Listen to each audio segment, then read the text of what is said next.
Calm, focus, happiness. Hey, Mindful Tribe, welcome to the show today. I have a marketing expert with us today, and he spends his time helping clients get more leads, customers, sales, and profits. And he wouldn't be nearly as good at his job if it weren't for his lifelong study of psychology and meditation practice. And so I'm really looking forward to talking to Roy Furr today. Roy, are you in mindfulness mode today? I am in mindfulness mode today. I work to be in mindfulness mode every day. Yeah, me too. Yeah, well, it's really interesting to talk to you because it sounds like you've had a lot of successes when it comes to marketing and you've worked mindfulness right in with that. So, what does mindfulness mean to you, Roy? It's the ability to pay attention to your mind and how it is working in the moment, right? So that's what we practice when we practice mindfulness is we pay attention to what our mind is doing in the moment. And one of the struggles is accepting how our minds work oftentimes, Mhm. right? But when it comes down to it, I mean, that's what we practice. And then on a daily basis, hopefully it becomes a part of our automatic functioning. Well, I'd like to take you back to 2001, and I know that you had an event happen that really was pivotal in where you went with your life on Christmas Eve. Can you tell us about that? Yeah. So um, if we go back to 2001, I was in college. It was my sophomore year.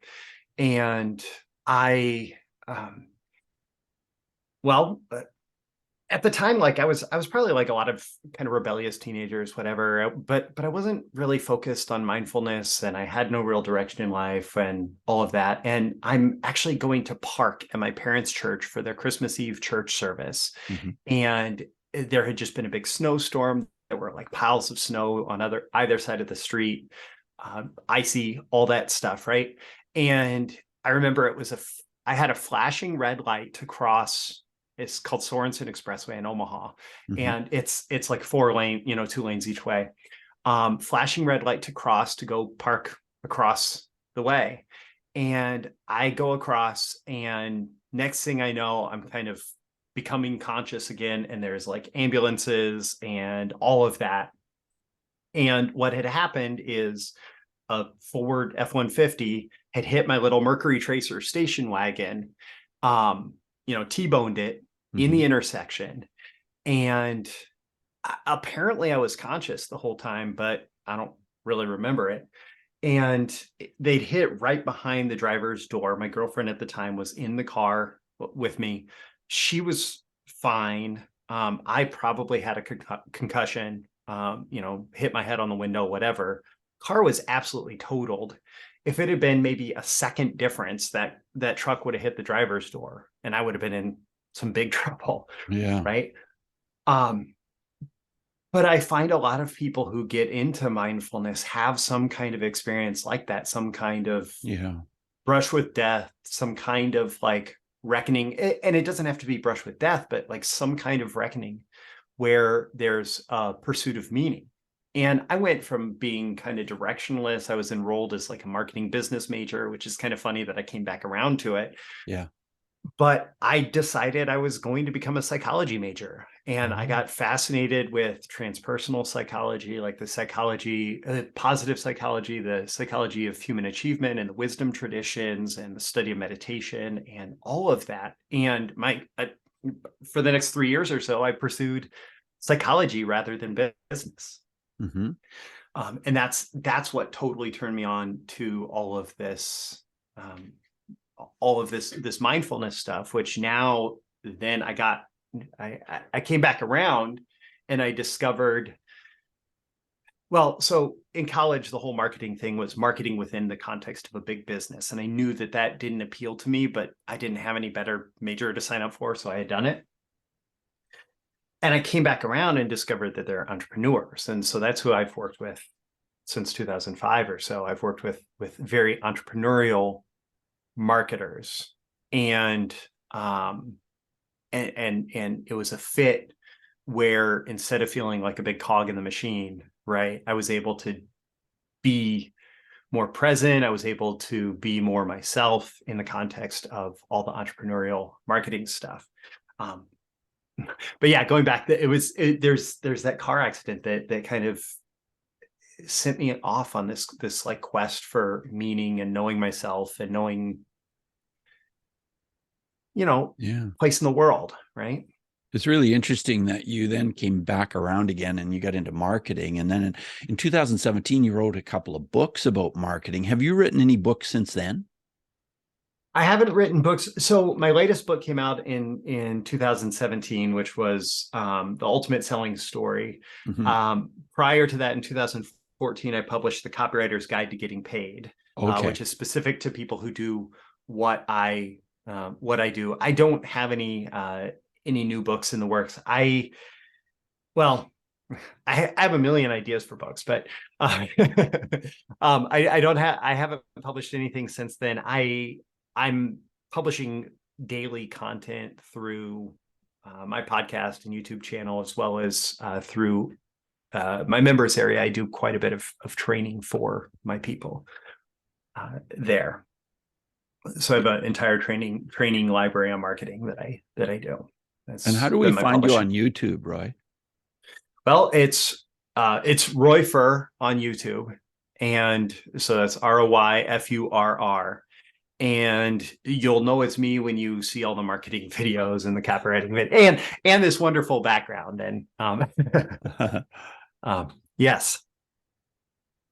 And Go on. yeah. So what lights you up now? Like, are you still just as excited about marketing as you ever have been?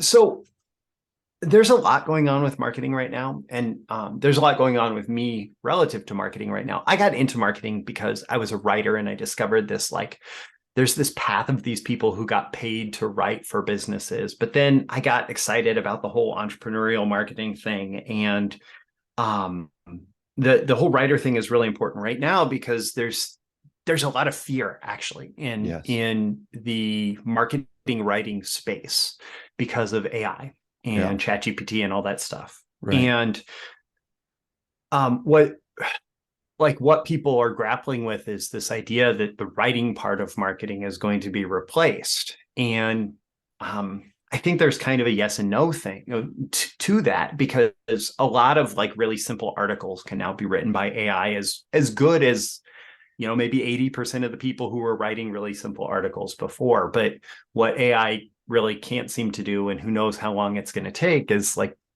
something that feels like a real human connection, Mm-hmm. right? Which I think is part of how my marketing has stood out. Is it feels like a human who is being thoughtful about things, who's connecting with the audience, who understands the audience. And that's where mindfulness really comes in. You get to know yourself, right? Through mindfulness, through meditation.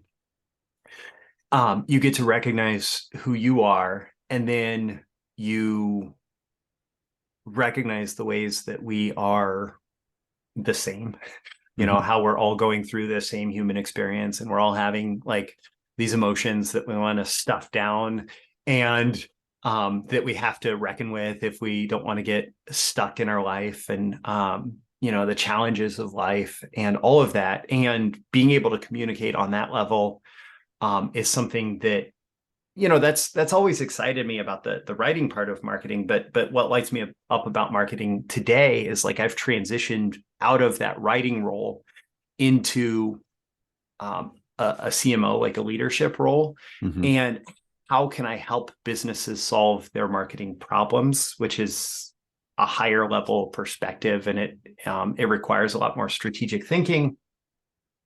And so like if I'm talking to a business, it's not just, can I write a page for you, right? It's okay, the challenge that you're facing is you do these trainings that start every month or every couple months or whatever. How do we find the students who would be a great fit for it? How do we get them excited about what you're doing? How do we get them to enroll in what you're doing? What is the marketing process? What's the sales process? And then, because it's the leadership role, how do we actually take all of these ideas that we have for what needs to happen and translate that into action? Because I think that a lot of people in mindfulness very quickly discover, like, we can have, especially if you're like me and I have ADHD inattentive subtype, I can have the best intentions for what I want to do, right? And then I can just watch myself as I don't do those things, right? Mm. So, as in the leadership role, how you help the team make sure that they're doing the things that need to happen in order to achieve the bigger goals. And that's a lot of what is exciting me today, is like not just how to do the marketing, but how to make sure the entire marketing operation gets done. What does your meditation practice look like, Roy? Well, with ADHD, it changes a lot. I find, so there's this great description of ADHD that to me resonated the most of anything that I've heard so far. Like, it's not really attention. It's what motivates us to pay attention to things, right? And so a neurotypical nervous system is an importance-based nervous system. And so without ADHD, you say, is this important? Okay, I better pay attention to it. With ADHD, it's an interest-based nervous system. So does this interest me, right? And my meditation practice is definitely what interests me today. So I am very consistent with meditation. I made it part of my it's actually about 2,100 days ago, because I use Insight Timer, the app, and I keep up the streak, right? About 2,100 days ago, I said I'm going to do something every morning for meditation. And so some days I listen to music and journal, like I listen to kind of meditation type music. In fact, I even have one track published on Insight Timer that's kind of a rhythmic meditation track that I listen to quite often. Some days it's a guided meditation, like if I feel like I'm dealing with something particularly difficult, or I've noticed myself going through some challenges, or I just want like a more positive start to the day. Sometimes it's more affirmations. Sometimes I do breath work. There's an excellent book by James Nestor it's called Breath. Yes. And it's about breathing and breathing practices. Yeah, I mean, it is interest based. The one thing that I've tried to do is be as consistent as possible. I find that for me, like, journaling is one of the most powerful things, because there is, you can sit and kind of watch your thoughts on a regular basis, but externalizing your thoughts in writing, it does the same thing, but with like on turbo or something like that for me, right? Like it forces you to kind of confront the thoughts that you're having, and not just confront them, but like when you look at them on the page, especially if it's removed by time versus being kind of in that stream of thoughts, right? It allows you to say, okay, yeah, that thought is clearly a cognitive distortion. Like, I'm a terrible person, and I'm not capable of, like self-doubt is such a common thing, right? Yeah. I don't even know why I'm trying to be a CMO. Like, I don't know what value I'm bringing to these people. I'm charging actually rather large fees. Like, is it even going to be worth it to them? And like all of those thoughts of self-doubt that go through your mind, you externalize it, and then you can start to like look at it and say, well, I had that success with that client. I had that success with that client. I really, like, I'm probably undercharging, even though it feels like a lot, because I am consistently able to provide so much value. Mm-hmm. But the cognitive distortions, like, it's easy to just get stuck in the cognitive distortions unless you learn to pay attention to them, and even better to externalize them. Yeah. Roy, how do you stay fit when you spend so much time helping people online and that kind of thing? How do I stay fit? Yeah. Yeah, I prioritize it. I mean, it's so the funny thing is, like, my meditation practice started, like, I don't know, I think it was like somewhere between 30 and 90 days after I did something really simple. I was overweight. I wasn't paying great attention to my health and my diet, especially. Mm-hmm. And kind of got to a point where I said, okay, I need to be intentional about this. Um, and initially that was losing weight. I've actually gained a lot of weight since then, but it's because of work in the gym. Um, but I made one decision, and it's like one of those atomic habits, right? Mm-hmm. Every morning when I wake up, I'm going to go to the bathroom in the basement because that's where we have the one scale in the house. I'm going to go to the bathroom in the basement and I'm going to weigh myself. Mm-hmm. Like first thing that I do when I wake. Actually, I make coffee first and I take it downstairs because my office is also downstairs. Right. But I'm going to weigh myself and I'm going to put that number into a spreadsheet and the time. And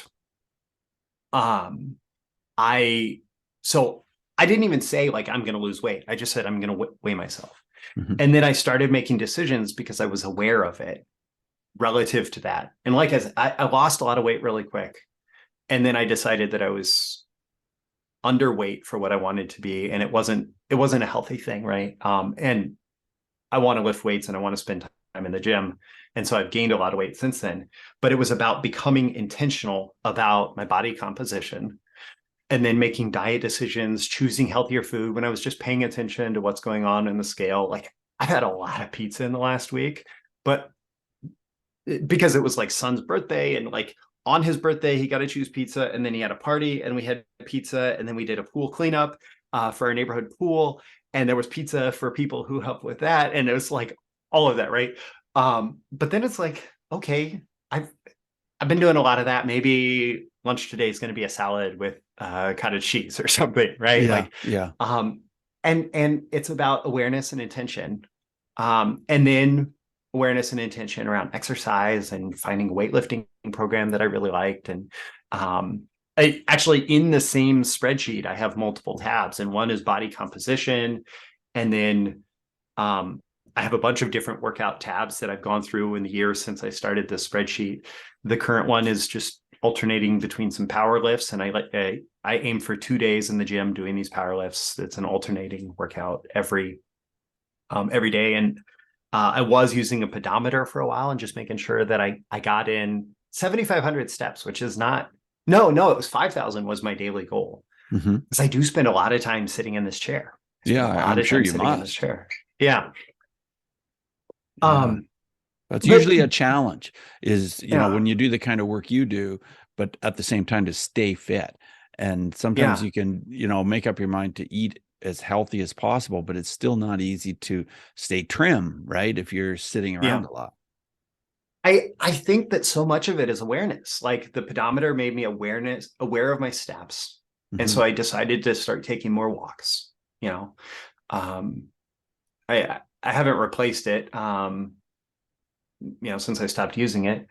But that's an option. And one of the things though that I people hear all of this, like I started tracking my weight and I spend 2 days in the gym and I do the pedometer, and like one of the things that can really happen with that is people get super obsessive about it, and you Yeah, have to be really careful. And that's why I think mindfulness here is so critical as well, because when you start to measure these things, it's really easy for it to become an obsession, for and sure. it's not healthy for it to become an obsession. You could be losing a lot of weight and suddenly have an eating disorder and like need to. And so, for example, I changed my weight tracker, the name of the tab in the spreadsheet, from weight tracker to body composition, um, because like stepping on the scale can be a mechanism by which we reinforce negative emotional patterns around our weight, especially because we live in a culture where weight is such a loaded thing, right? Mm-hmm. And what I really, I have to ask myself, what do I really care about? And it's not a certain number on the scale. What I ultimately care about is being healthy. And sometimes like the total picture of health, right? We're not just physical beings. We're physical beings, we're emotional beings, we're intellectual beings, we're spiritual beings. The total picture of health, like the emotional health of having pizza at my son's birthday party with him and not feeling bad about that, right? It's like mindfulness serves that, and the total health of my being not being attached to a certain number on the scale is critical, right? Yeah. So Roy, I know that you spent a lot of time searching for meaning. So Yeah. let's talk about that. Why are you here? What is the meaning of life that you've come up with? I, I don't know. I I don't know, and I'm okay with that. Like there's a big, like, so there is the, I think the initial way that question is asked is, why were we put here? Mm-hmm. Right. And so when I say I don't know, it's a reaction to that version of the question. Why were we put here? I don't know. I don't like I let's talk about God for a second. Uh, my conception of God is very different than I understand. Like most mythological stories, and I will include, probably offending plenty of people, I will include every modern religion as a, in that category of mythological stories. Most mythological stories, even the way I tell my marketing career history as a mythological story, to be fair. Most mythological stories refer to God as one way, and I don't necessarily think of God in that way. I think of God, so like our physical being creates this experience of consciousness that is just amazing, right? Like, you, Bruce, your physical body has this consciousness that's riding around inside of it, that is the conscious side of the, like the subjective side of the objective reality, right? I think of God as the subjective side of the objective reality of the entire universe. So I don't even know what that looks like. We're learning that, for example, plants communicate and have some kind of subjectivity, and there's like crazy, there is an awareness inside plants, and there's an awareness inside bugs, and there's an awareness inside mammals, and there's an awareness, and for all I know, there's, split a rock and he is there, right? There could be some kind of awareness that we can't communicate with it, but inside of a rock. Well, what is the awareness of the entire universe, right? And so that's what I think of as God. And I don't think of that as like, why are we here put into this person in this place? In some sense, for the purpose of that question, it's just random and lucky. And I like how Warren Buffett talks about like the lottery of birth. Yeah. Yeah. But why are we here? Um, Decide that today, right? Like, I'm here now with you to talk to you about mindfulness and hopefully share some things about mindfulness with your audience, right? I was here, you mentioned my books. I was here writing the Copywriter's Guide to Getting Paid because it was important to me in that moment to share some lessons about how to have a successful copywriter career, Mm-hmm. right? Yesterday, I spent 4 hours with a client and their team, helping them design the marketing system to reach out to brand new audiences for this online training for like teaching people how to learn languages, right? Or teaching, yeah, the training is to train the trainers who teach people how to learn languages. So hop on Zoom with you, teach you English, right? Right. Why was I there at that time? It was to help them with that, right? Yeah. Yeah. Like, and then it I think initially when we go on this quest, like, I got in the car accident, like I wanted some profound experience of enlightenment or whatever, and we might have peak experiences. Like, even when I was talking about the nature of God right there was a moment of like shivers through my body, right? Yeah. But that's not why we're here. It's not to chase those peak experiences. Why we're here is to live this moment, like to live this day. Mm-hmm. Mm-hmm. Has been my That's where I'm at with that question right now. Yeah. What has your son taught you about mindfulness? Ah, my son. Well, I have two sons and a daughter now. Okay. Um, I being in relationship. So being in relationship with my wife, being in relationship with my kids has taught me that I am not an enlightened being. Or not the like I actually think that relationships are almost a better training ground for whatever enlightenment and mindfulness ends up being than sitting in meditation. Like sitting in meditation is its own thing, right? But being in relationship and being able to recognize like I okay, so yesterday on the way home from the kids are in my sons are in a fencing class right now. Hmm. Sword fencing. Yeah. Um, and leaving fencing, they said, okay, we know that the dinner menu says sandwiches because it was a busy night. So we're just supposed to make sandwiches, right? But we have that leftover pizza in the fridge. Can we eat it? Right. And I I said no. And then my oldest son, he wants to be a lawyer, and he has the argumentative disposition to Yes. be successful in it. And I say argument as like a marketer who studied logic, and argument Sure. as a so like he is good at coming up with Yeah. arguments for things, not Right. angry, No, uh negotiation. yeah, yeah.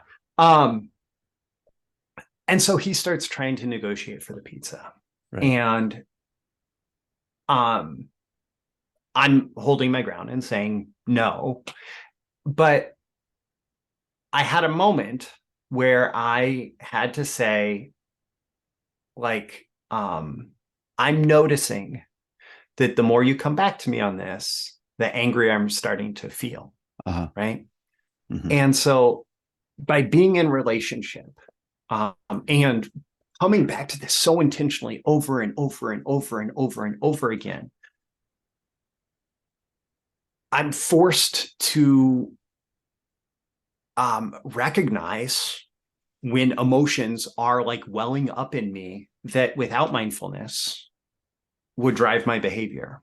And I have countless opportunities, like we all have countless opportunities when we are in relationship with people. And I think especially kids can be challenging because they are constantly trying to establish their independence in the Hmm. world, Yes. their own beingness, their own selves. They're constantly like expanding, like pushing up against every boundary that the world gives them. And they start with so many boundaries. And then ideally they're going to reach a point where they're going off into the world and they decide their boundaries, right? Hmm. And but until then, they're just pushing through them. And in those moments where they're pushing up against boundaries, like it can be really challenging, and we can have a lot of emotions, and I can be really reactive in those moments. But it doesn't serve any of us for me to be really reactive. Like it doesn't serve any of us for me to let that anger guide my tone in the conversation Right. around eating Yeah. pizza. Yeah, for sure. Yeah. Yeah. I want to ask you about the topic of bullying because I've worked in bullying prevention for a long time. Do you have a story of any kind about bullying where mindfulness would have made a difference? Had a really interesting thing happen last night, and it's super, super relevant. So the fencing, our local fencing club recently moved into the mall. So it's just like a Hmm. storefront in the mall that they're Yeah. fencing out. And for the first part of it, it's a lot of warm up and exercise and whatever. And I just walk around the mall during that time. I like to come back for when they're actually doing the matches, right? Um, but I walk around the mall, and I'm walking in the shoe store, and I try to make eye contact with people, try to like I I don't know, maybe sometimes my faces with eye contact look more neutral, look more negative, look more positive. but I try to make eye contact with people as I'm walking around, usually kind of like acknowledge them, like, hey, we're both humans, we're here, right? Walking around in the shoe store, and clearly something was going on with this guy. I want to say like in his 20s or something. Maybe late teens, but probably 20s. Mm-hmm. Well, we pass each other in the aisle and I look at him, and like a second later, he's following me and talking to me. Oh, And he's like, why'd you look at me that way? Like suddenly, I haven't had anything like this happen in so long, right? yeah. Why'd you look at me that way? I don't know. I just make eye contact with people as I'm walking. Like that's what I said, something like that to him. Yeah. Like I like Yeah. to make eye contact with people. So like, do you want something with me? You want like, and super instigating a fight. And in a situation like that, like it would be very easy. Like suddenly my body is very activated. Like the fight or flight is kicked on, right? Yeah. Totally. Um, and um, I'm not going to I can't deactivate my body in that situation. But I had the awareness to say, this is not going to like, and we're recording this a couple days after another mall shooting, right? Yeah. Another God. Um, but all of the possibilities are cycling through my mind. Like, is this guy going to attack me? Does he have a weapon? Um, well, all of that. And Mm-hmm. so I'm just extracting myself from that situation as fast as possible. But also he is pursuing, he's trying to not let me. And so, like, I don't know exactly how mindfulness contributed to that, besides just like being able to be just slightly removed Mm-hmm. from the experience, right? The emotional experience, the all the thoughts, all of that, and acting in a way that was not panicked, but that was appropriately activated, right? Because who knows what, if I was a little less mindful, how I would have handled that. Yeah. Um, but eventually I was able to pull away from the situation. And um, then I was processing it for a while, especially until I saw him walk out of the mall, because I'm like hyper aware, where is this guy at? Like I'm trying to still just walk my laps around the mall. Yeah. um, but what I was thinking about is I don't know what was going on with him. I don't know why he was so readily activated by me looking, like making eye contact, right? Maybe my face was neutral to negative, right? Or I didn't frown at him or anything like that, right? Um, but that that ability to extract myself from the situation, and then afterwards, as I was processing it, I was able to say something's going on with him, right? Yeah, Like, exactly. Something with him, and maybe it had nothing to do with you, other than you yeah, happened to be at that place in that point in time. yeah. And I don't know, like he could have been on edge because he had a pair of shoes from the store in his backpack. He Mm, could have been on edge because he just got in a fight with uh, a girlfriend or something. He yeah, could have been on edge because something else was going on today, right? He could have been on edge because he was on drugs. He could have been on edge. yeah, He probably has a lot of childhood trauma to be picking fights with people yeah, in the mall. yeah, Like I feel like I have a lot of childhood trauma with a lowercase t. Some people have a lot of trauma with a capital T. Like yeah. that's a way that I process like understanding my experience. I don't feel like I have the trauma with a capital T that a lot of people have. Hmm. Um, but I certainly have plenty of my own issues there. Um, but the ability to like say, okay, he's probably hurting a lot.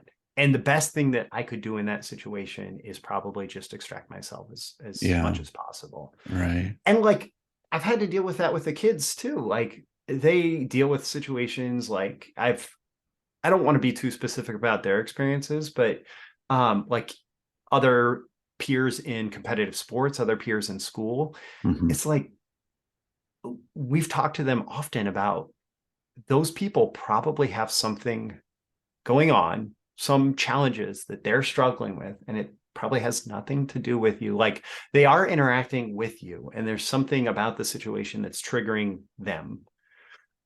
But it, like, we all have challenges dealing with thoughts and emotions and Yeah. feelings and all of that. And the best thing that we can do is treat them with kindness and care, but also set our own boundaries and like extract Yeah. ourselves from situations that we need to not be in. Yeah, that's Right. so true. Absolutely well put. Yeah. As we move forward in the interview, Roy, I want to ask you five quick answer questions. So just 30-second Okay. answers are perfect. The first one is this: who is one person who has been a powerful mindfulness influence in your life? Um, the first one that came up is Monty Page, who was the professor at UNL, who was a psychology professor, and he had discovered transpersonal psychology on his own. And I feel like maybe he's not the person that I got to my most recent um, understandings based on, but he was this wonderful old guy. He had Parkinson's starting around 2003, 2004. He's passed away since then. But he was just this old professor that was very, very happy to have someone excited about the same transpersonal psychology stuff as he was. And I took every class that I could from him and had a great relationship with him through school. Yeah. Very interesting. Okay, let's talk about emotions and how mindfulness has helped you to deal with your emotions. You've talked about that a bit already, of course, but maybe you can sum it up. Yeah. Well, I think you might have a question here about books. And this might cross over. Tara Brach's RAIN process that she teaches, to recognize the emotion, to allow the emotion, to interrogate the emotion, meaning understand what it is telling you, right? Hmm. And to nurture yourself as you deal with the experience of this emotion, is so powerful because I've recognized that we'll always have emotions, right? Hmm. But because our emotions are our body and our subconscious mind communicating with us because they don't have the language to communicate with us, right? Right. So like the emotions around physical threat last night, right? All of Yeah. those emotions, the ability to just recognize, okay, I'm having this emotional experience. I don't have to get lost in this emotional experience. I am not but I'm having this emotional experience and like accept that it's there and to listen to it and then to take care of myself based on that. Um, that's been the biggest thing for me. Yeah, and since I mentioned books, her Radical Compassion book, I was dealing with something like a couple of weeks ago, and I discovered this Radical Compassion book, and she's written about it other times, and I've gone through her other stuff, but this Radical Compassion book, just listening to it as she walked through people going through that process was really powerful. Okay. Yeah. Audiobook listening to. Yeah. I'll put that in our show notes. Radical Compassion by Tara Brach. Yes. That's Yes. an incredible book for sure. My next question is about breathing. Do you have any special breathing techniques or any thoughts on breathing that help you with your mindfulness? Well, one of the things that happens, and this is the downside of trying to be aware of your breath, is like one of the things that happens is I find that I don't know what the actual biology or biomechanics or whatever is going on, but I feel like when I try to be too conscious of my breath or try to breathe too deeply, especially, I'm getting like too much oxygen. I'm getting Mm, after that breath book by James Nestor. yeah. um, I feel like I'm like super saturating myself with oxygen in a way that's not good. Yeah. Um, what I like is just very mindful breathing, typically spending a little bit more time breathing out than in, kind of trying not to breathe too much air.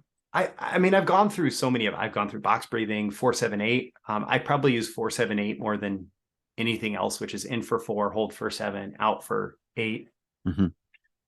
Uh, the Wim Hof method I've done sometimes. I'm not like a super advocate for that, or super practitioner, I'll say. Like I think it's a Sure. good method, right? Um, but yeah, just the ability to like self-regulate through the breath, to recognize in breath is kind of an activating breath, Yeah. out breath is a relaxing breath, Mm-hmm. and to be able to kind of manage your nervous system. So if you want more of a relaxation, your out breath should be a little bit longer. If you want more activation, um, focus on uh, the big in breaths. Yeah, for sure. Are there any apps that you recommend that help with mindfulness? With Insight Timer, for me, like this, the whole streak thing, my wife laughs at me about this. Just the desire to keep a streak of the mindfulness. Mm-hmm. But the other thing about it is like, so I have music on there. I have like, it's like a 17 or 18-minute track, maybe 19-minute. Um, but there are tons and tons and tons of music tracks. They have a timer. So if you want a timer with just like a background noise and chimes, you can set that up however you want it. They have guided meditations. I don't ever use like, they have podcasts and they have courses. I don't get into those. But one of the things that I love about Insight Timer is there's been a bunch of research done on not just which ones are most downloaded or which ones generate the most revenue, but which ones get used most consistently. Mm-hmm. And Insight Timer has just insane ongoing usage stats from its users, which I think reflects just that they built something that works pretty well. Yeah, they really did. Yeah, I like that app a lot too. Yeah. Yeah. Yeah, yeah. Well, yeah, this is so interesting to talk to you, Roy, and your website, like you mentioned before, royfurr.com, ROYFURR.com. So Mindful Tribe, check out the website. And Roy, as we wrap up the interview, do you have any final words of advice for our listeners? Um, what comes to mind is it's called practice for a reason. Even like some of the people that I follow with weightlifting, they call it weightlifting practice, Mhm. right? Or practicing strength, um, mindfulness practice, right? That it's not about perfection. It's not about seeking out peak states. It's not about becoming an enlightened being. It's not about any of that. It's about practicing so that in those moments where it may not be natural to feel very mindful, like the experience that I had last night, to be able to have it be almost an automatic reaction with your mind and your body, that you're just able to be aware of things as they are happening, right? And that starts with to be experiencing it, not to be caught up in it. Um, and it starts with practice, and it starts with being intentionally aware and practicing that intentional awareness, and then it becomes it's the connections that form in your brain. It's the grooves on the record, right? It becomes the way that you do things. And so yeah, I mean, mindfulness is about practicing mindfulness. Yeah, yeah. Roy, thank you so much for being on the show today. I really appreciate meeting you. Yeah, thank you, Bruce. It was a pleasure. Yeah, thank you so much. Okay, bye now. Bye.